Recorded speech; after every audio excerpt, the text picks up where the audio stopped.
नमस्कार दोस्तों, कैसे हो। आज काफ़ी दिनों से आपके सामने लाइव हूँ। काफ़ी दिनों से चर्चाएं नहीं हुई थी, किन्हीं आवश्यक कार्य में व्यस्त था। आज मैं आपके सामने बहुत ही महत्वपूर्ण सूचना लेकर के उपस्थित हुआ हूँ। स्टेनोग्राफर की जो तैयारी कर रहे हैं उन स्टूडेंट्स के लिए महत्वपूर्ण सूचना है। काफ़ी दिनों से वो मायूस थे कि न जाने कब स्टेनो की भर्ती आएगी, लेकिन वैसे तो स्टेनो की भर्तियां निकलती ही रहती हैं। हाई कोर्ट की निकलती है, अभी पूरी हुई है और उसमें ज्वाइनिंग भी हो गई है। एसएससी में हर वर्ष निकलती हैं। अभी स्किल का टेस्ट होने वाला है जनवरी में। लेकिन एक अहम भर्ती है, वह है राजस्थान अधीनस्थ मंत्रालय कर्मचारी चयन आयोग की। इसमें काफ़ी भर्तियां आने वाली हैं और इसी भर्ती का इंतज़ार आप लोग कर रहे हैं। जो भी स्टूडेंट स्टेनो की तैयारी कर रहे हैं उन स्टूडेंट्स को करणी कृपा स्टेनो क्लासेस छोटवाड़ा जयपुर की तरफ से हार्दिक शुभकामनाएं मैं प्रेषित करना चाहूँगा। वैसे आप निरंतर रिटर्न की और स्किल दोनों की ही तैयारी जोरों से कर रहे होंगे, मुझे विश्वास है।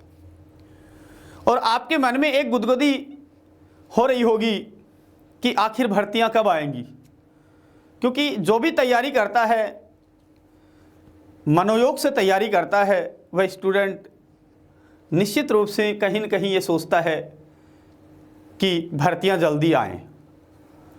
और यदि कोई सूचना नहीं मिलती है तो थोड़ा सा मायूस हो जाता है, निराशा भी आ जाती है। इसलिए आज मैं अपडेट देने के लिए आपके सामने उपस्थित हुआ हूं। देखिए, अर्थना जारी हो चुकी थी, स्टेनो और एलडीसी दोनों की अप्रूवल मिल चुकी थी सीएम साहब से, लेकिन आचार संहिता लागू होने के कारण वो भर्ती अटक गई थी, चुनाव की आचार संहिता की वजह से। अब रास्ता बिल्कुल क्लियर है दोनों ही भर्तियों का, और जो ही सरकार स्टेबल होगी, मंत्रिमंडल का विस्तार होगा और तब यह भर्ती बहुत ही जल्दी, इस भर्ती की विज्ञप्ति आपको दिखने वाली है। हुआ यूं कि अधीनस्थ बोर्ड ने दोनों भर्तियों को, एलडीसी और स्टेनो दोनों भर्तियों को एआर के पास वापस भेज दिया सेक्रेटेरिएट में, इसलिए कि एलडीसी की भर्ती में तो कुछ पद कम होने वाले हैं, क्योंकि ज़्यादा पद थे। वापस सूचना मांगी है एआर ने। अधीनस्थ बोर्ड के द्वारा जब वापस दोनों भर्तियों को भेज दिया गया तो इसलिए एआर ने इसकी सूचना अधीनस्थ विभागों से मांगी है। अधीनस्थ विभागों को लेटर लिखे हैं कि अभी जो स्थिति है, स्टेनो और एलडीसी दोनों भर्तियों की जो स्थिति है, उसका हमें जो है उसकी सूचना प्रेषित करें, और जो ही सूचना आएगी वो वापस जो है अप्रूवल हो जाएगी फाइल, और अधीनस्थ बोर्ड को वापस प्रेषित कर दी जाएगी। और जल्द ही संभावना है मार्च तक ये भर्ती वापस आ सकती है, और जल्द ही आपको विज्ञप्ति के दर्शन लाभ होंगे जो भी विद्यार्थी इसकी तैयारी कर रहे हैं। इसलिए विद्यार्थियों, तैयारी में कोई कमी मत छोड़ो, तैयारी में कोई भी कोर कसर मत छोड़ो, क्योंकि तैयारी, स्टेनो की तैयारी रेगुलर जरूरी है। यदि आप 10 दिन, 15 दिन, 20 दिन, महीने भर यदि आपने गैप दे दिया तो स्पीड आपकी काफ़ी डाउन हो जाती है। तो ये तो बातें हो गई कि भर्ती कब तक आ सकती है और कब तक उम्मीद है। तो मार्च तक भर्ती आने की उम्मीद है पूरी। भर्ती निश्चित रूप से आएगी, इसमें कोई दो राय नहीं है। इसलिए मैं सभी विद्यार्थियों को, स्टेनो की तैयारी करने वाले विद्यार्थियों को आगाह करना चाहूँगा कि वो तैयारी में कमी नहीं छोड़े। अब देखियो,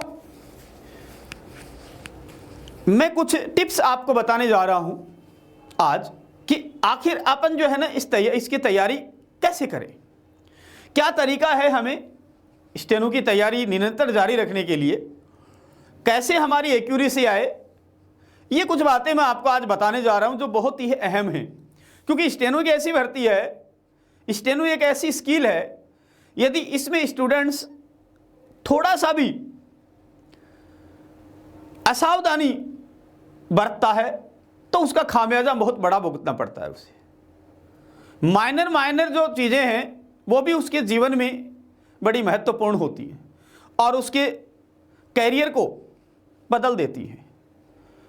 इसलिए आपको माइनर से माइनर चीज़ों पर ध्यान देना है, तभी आप जो है इस रास्ते पर सफल हो सकते हैं, इस दिशा में सफल हो सकते हैं।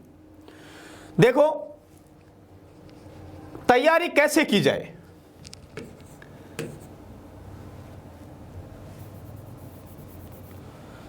तैयारी कैसे करें,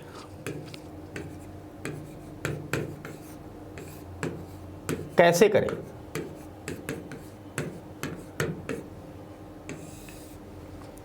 आखिर हमें अपन तैयारी करें कैसे इसकी, इसी की टिप्स मैं आपको बताने जा रहा हूं। नंबर 1, क्या होता है स्टेनो के बच्चों के साथ कि वो जहां भी पढ़ रहे हैं, जिस कोचिंग में पढ़ रहे हैं या सेल्फ स्टडी कर रहे हैं या यूट्यूब से कोई डिक्टेशन ले रहे हैं, तो उनमें यह होता है कि मेरी स्पीड ज़्यादा से ज़्यादा मैं स्पीड में डिक्टेशन लूं।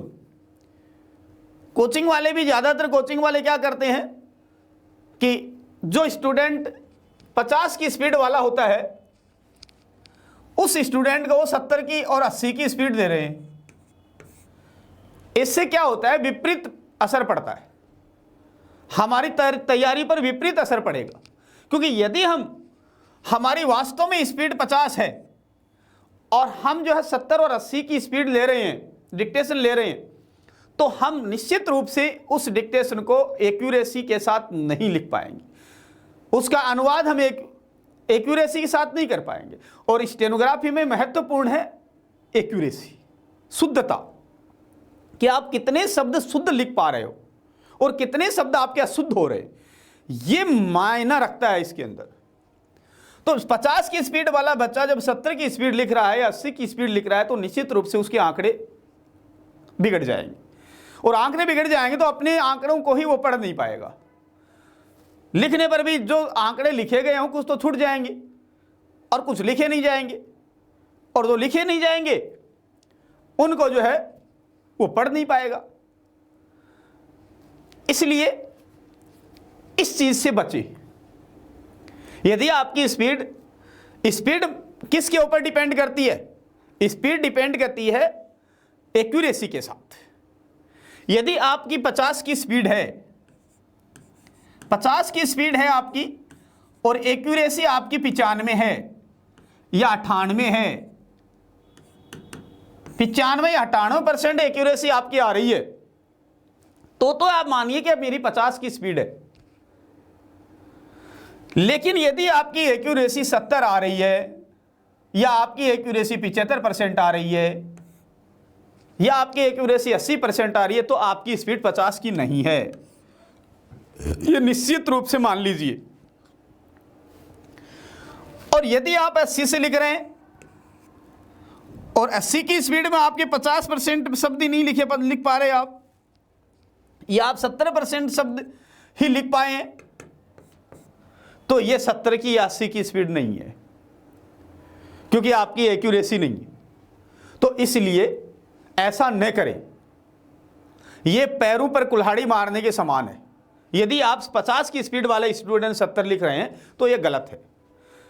उनमें एक बार ये जरूर हो जाएगा, अरे मन तो 70 की स्पीड हो गई, मेरी तो 80 की स्पीड हो गई, और 80 वाला 100 की लिखने लग जाता है, 80 वाला 100 की लिखने लग जाता है, तो ये मान लेता है कि मैं तो 100 की स्पीड से लिख रहा हूं।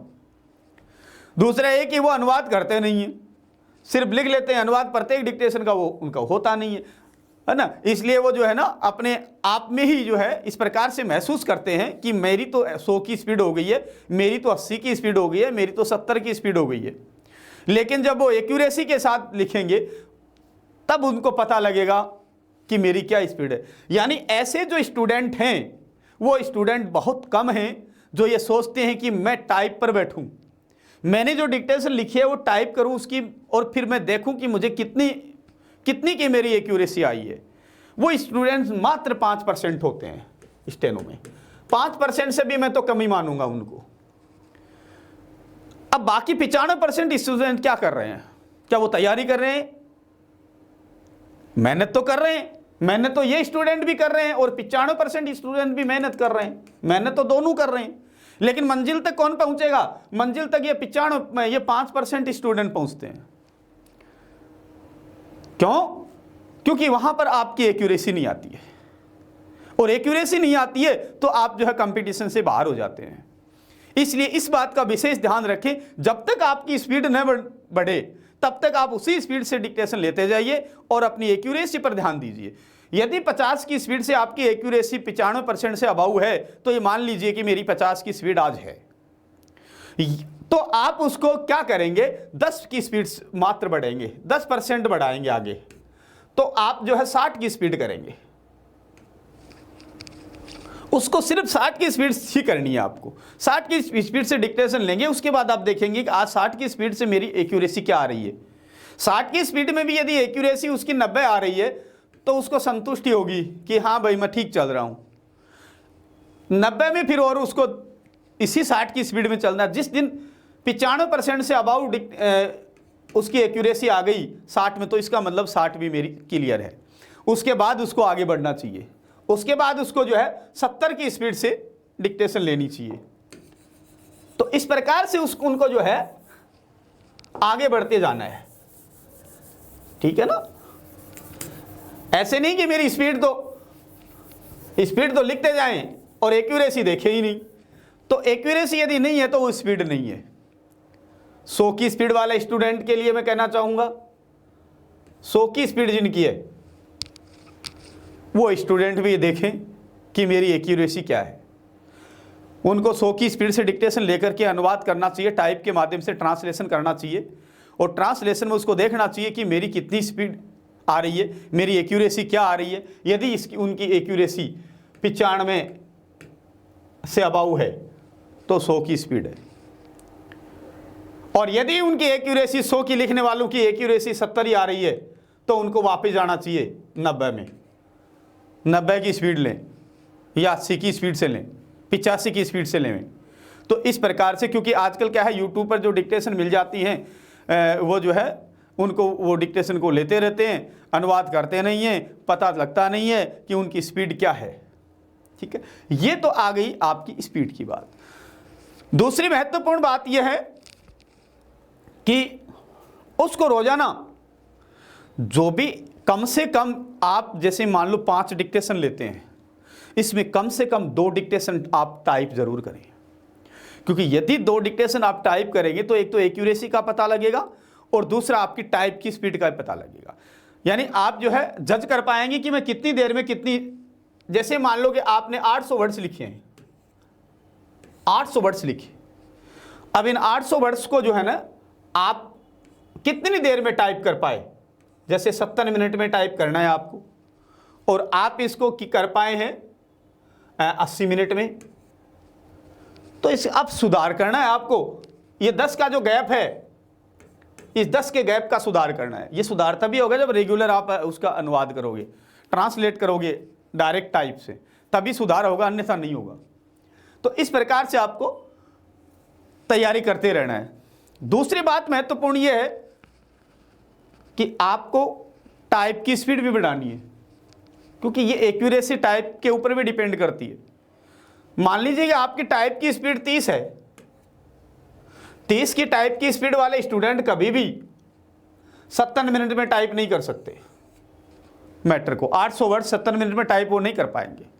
उनको लगता ही है कि मैं जो है ना देख करके टाइप करता हूं तो मेरी 70 की स्पीड आ रही तो मैं स्टेनो में भी 70 की स्पीड से टाइप कर दूंगा। क्यों नहीं कर पाएगा?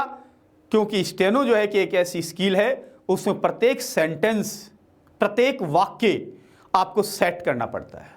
तो वाक्य सेट करने में आपको समय लगेगा, इसलिए वो समय आपको टाइप्स के माध्यम से ही बचाना है, अन्यथा नहीं बच पाएगा वो, अन्यथा वो नहीं बच पाएगा। ठीक है ना? इसलिए जो है ये आप ध्यान रखें। टाइप की स्पीड आपकी कितनी होनी चाहिए? हिंदी की तो होनी चाहिए 45 और 50 के बीच में, और अंग्रेजी की यदि शॉर्ट हैंड आप सीख रहे हैं तो 55 और 60 के बीच में होनी चाहिए। 55 और 60 के बीच में आपकी स्पीड होनी चाहिए, तभी आपकी एक्यूरेसी आ पाएगी, तभी आप मैटर को जो है निर्धारित समय में टाइप कर पाएंगे। एक महत्वपूर्ण बात यह कि आपने 100 की स्पीड से आपने डिक्टेशन लिए, तो 100 की स्पीड से ली हुई डिक्टेशन को आप कम से कम 5 या 7 मिनट मौन वाचन करें, उसका डेली ये रूटीन बनाएं। क्योंकि मौन वाचन से क्या होता है, जो तुरंत वर्ड्स आपके माइंड में रहते हैं और तुरंत याद आ जाते हैं, तो उनको आप करेक्शन कर सकते हैं। तो इसलिए मौन वाचन भी आपके लिए जरूरी है। ये महत्वपूर्ण बातें थी जो मैंने आपको आज बताई है। दूसरी यह है कि लिखित परीक्षा जो है, उस लिखित परीक्षा की तैयारी भी आपको रेगुलर करते रहना चाहिए। एक संतुलन बनाना है आपको, जैसे कि आपकी स्पीड 100 के लगभग है, तो 100 के लगभग स्पीड वाले बच्चे क्या करेंगे, 5 और 6 घंटे, 5 से 6 घंटे तक आप जो है रिटर्न की तैयारी कर सकते हैं। जिनकी स्पीड 50 है, 50 और 60 के बीच में, वो जो है रिटर्न की तैयारी करें लगभग 3 घंटे। 3 घंटे रिटर्न की तैयारी के लिए दे, ज्यादा नहीं दे, वो ज्यादा इनको दे, इसको दे, क्योंकि आपकी स्पीड कम है, इसलिए आपको जो है शॉर्ट हैंड पर, स्किल पर ज्यादा ध्यान देना पड़ेगा। क्योंकि स्किल जो है ऐसी जो होती है विधि, जो कि आपको जल्दी महीने 2 महीने में, 20 दिन में, 15 दिन में नहीं हो सकती, उसके लिए समय चाहिए। तो इसको आप जो है ना 90 और 100 तक पहुंचाओ पहले, तब तक जो है स्किल, इसके लिखित पर थोड़ा कम ध्यान दो। कुछ बच्चों का ये मानसिकता भी होती है कि हम पहले जो है लिखित परीक्षा पास कर लें, है ना, उसके बाद हम जो है ना स्किल को तैयार कर लेंगे, लेकिन वो उनका जो है नज़रिया गलत है, सही नहीं है। ये विचार उनका गलत है, सही नहीं मानूंगा मैं, क्योंकि फिर वो जो है ना स्किल की तैयारी कर नहीं पाते हैं। ठीक है, तो इसलिए आप जो है विशेष ध्यान रखें इन चीज़ों पर, स्टेनो की तैयारी करने वाले बच्चे। अब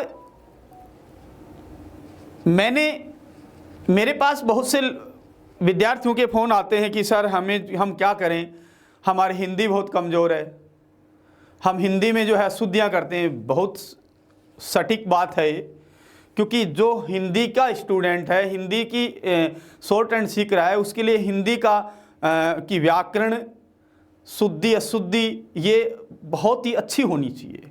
हिंदी में वो गलतियाँ न करे, क्योंकि स्टूडेंट 100 की स्पीड वाले स्टूडेंट, 120 की स्पीड वाले स्टूडेंट भी कई बार कंपटीशन से बाहर हो जाते हैं। वो इसलिए हो जाते हैं कि उनकी जो है हिंदी अच्छी नहीं है, या अंग्रेजी वालों की अंग्रेजी अच्छी नहीं है, उसकी ग्रामर की जो है मिस्टेक्स बहुत ज़्यादा होती हैं, या उसकी जो है वोकैबुलरी की मिस्टेक बहुत ज़्यादा होती हैं, इसलिए वो जो है इस कंपटीशन को फाइट नहीं कर पाते हैं।